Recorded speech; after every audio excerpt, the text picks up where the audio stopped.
முன்பெல்லாம் சொல்லுவாங்க, ஒரு பசங்க ஒரு எண்ணத்தை எவன் அடக்கி ஆள்கிறானோ, மனதை எவன் அடக்கி ஆள்கிறானோ அவன் தான் வெற்றி பெறுவான் என்று.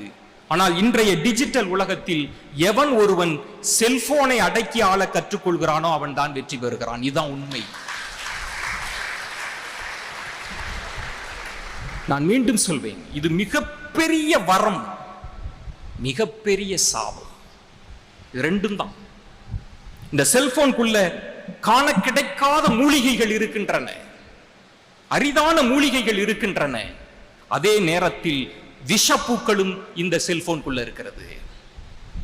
இன்னைக்கு ஆசிரியர்களினுடைய மிகப்பெரிய சவால் என்ன தெரியுங்களா? கொரோனாவுக்கு பிறகு பிள்ளைகளை கையாள்வது.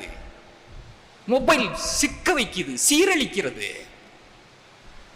எனக்கு தெரியும் 10 பருவத்து பிள்ளைகள், நான் ஓப்பனா சொல்றேன், ஓரளவுக்கு எல்லாம் மெச்சூர்டா இருக்கிற பிள்ளைகள்ன்றதுனால சொல்றேன், பெற்றோர்கள் இருப்பதனால சொல்றேன்.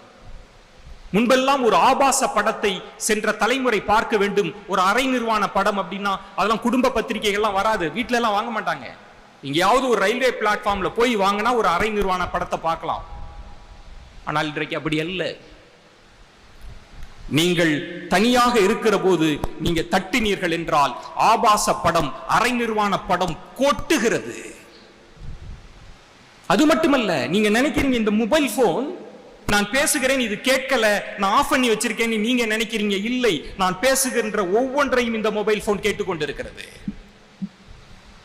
உங்கள் எல்லா புகைப்படங்களையும் கண்காணித்துக் கொண்டிருக்கிறது. ஒண்ணு இல்லைங்க, நீங்க சும்மா இப்ப நான் இன்சூரன்ஸ் அப்படின்னு நான் 3 முறை பேசிட்டேன்ல, நான் போனா இன்று மாலை அல்லது நாளை காலைக்குள் இன்சூரன்ஸ் தொடர்பான விளம்பரம் எனக்கு எஸ்எம்எஸ்ல வரும், என் பேஸ்புக்ல வரும். ஆர்டிபிஷியல் இன்டெலிஜென்ஸை பயன்படுத்தி இந்த மொபைல் உங்களை பார்த்து கொண்டே இருக்கிறது. உங்கள் மொபைல் உங்களை பற்றிய ஸ்கேனிங், டிஜிட்டல் மார்க்கெட்டிங் நாங்க பண்றோம். டிஜிட்டல் மார்க்கெட்டிங்கை பற்றிய படிப்பு இருக்கிறது. ஒவ்வொரு மொபைல்லையும் உங்களை ஸ்கேன் பண்றாங்க. இவர் 6 மணிக்கு எழுந்திருக்கிறார், 7 மணிக்கு பேஸ்புக்கு வரார், 8 மணிக்கு இந்த சைட்டை பார்க்கிறார். எல்லாமே டேட்டாவாக இருக்கிறது. நீங்க ஒண்ணு இல்ல, ஒரு சின்ன ஒரு வீடு அப்படின்ற ஒரு ஹவுஸ் லோன் போட்டீங்கன்னா பேஸ்புக்ல தொடர்ந்து ஹவுஸ் வாங்குற விற்பனை பற்றிய விளம்பரங்கள் வந்து கொண்டே இருக்கும். காரணம், இந்த மொபைல் உங்களை கண்காணித்துக் கொண்டிருக்கிறது. இந்த இடத்தில் தான் சொல்கிறேன், பெண் பிள்ளைகளுக்கு சொல்வேன், மாணவர்களுக்கு சொல்வேன், நீங்க தப்பி தவறி, நீங்க அடலசன்ட் ஏஜ், நான் வெளிப்படையா சொல்றேன், ஓப்பனா சொல்றேன், நம்ம குடும்பம்ன்றதுனால சொல்றேன், செக்ஸ் அப்படின்னு ஒரு வார்த்தையை நீங்கள் டைப் செஞ்சிட்டீங்கன்னா அது புரிஞ்சுக்கும். ஒரு அடலசன்ட்ல ஒருத்தன் இருக்கிறான், அது தொடர்பான அத்தனை சைட்ஸையும் உங்களை லிங்க்ல கொடுத்துக்கிட்டே இருக்கும், உங்களை தள்ளி கொண்டு போய் கொண்டே இருக்கும். மாட்டிக்கொள்ளக்கூடாது.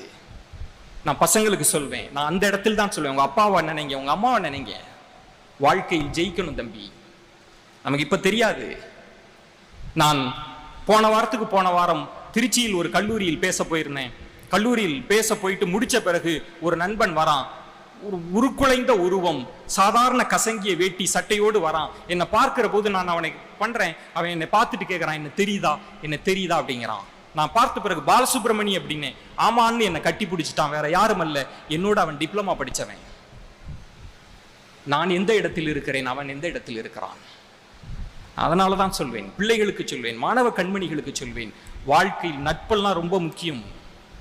நாளை உங்கள் நண்பன் எங்கேயோ போய் விடுவான், ஆனால் உங்கள் அப்பாவும் அம்மாவும் உங்கள் தங்கச்சியும் தான் உங்களுக்காக காத்து கொண்டிருப்பார்கள். கவனமாக இருக்கணும், அவங்களுக்காக படிக்கணும்.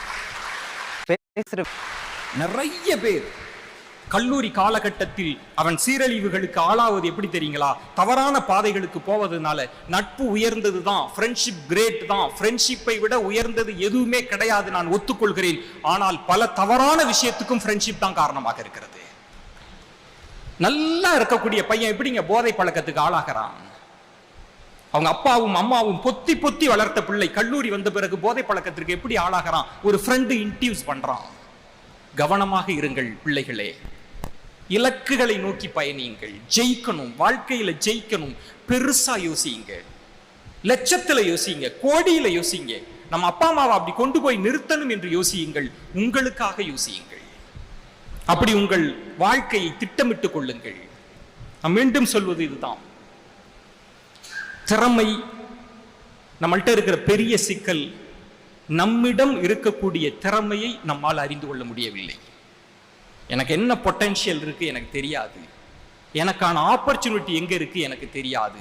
இதுதான் பெரிய சவால். அந்த வாய்ப்புகளை நாம் தொடர்ந்து ஏற்படுத்தணும். தவம் போல் இந்த கல்லூரி வாழ்க்கையை நீங்கள் பயன்படுத்தணும்.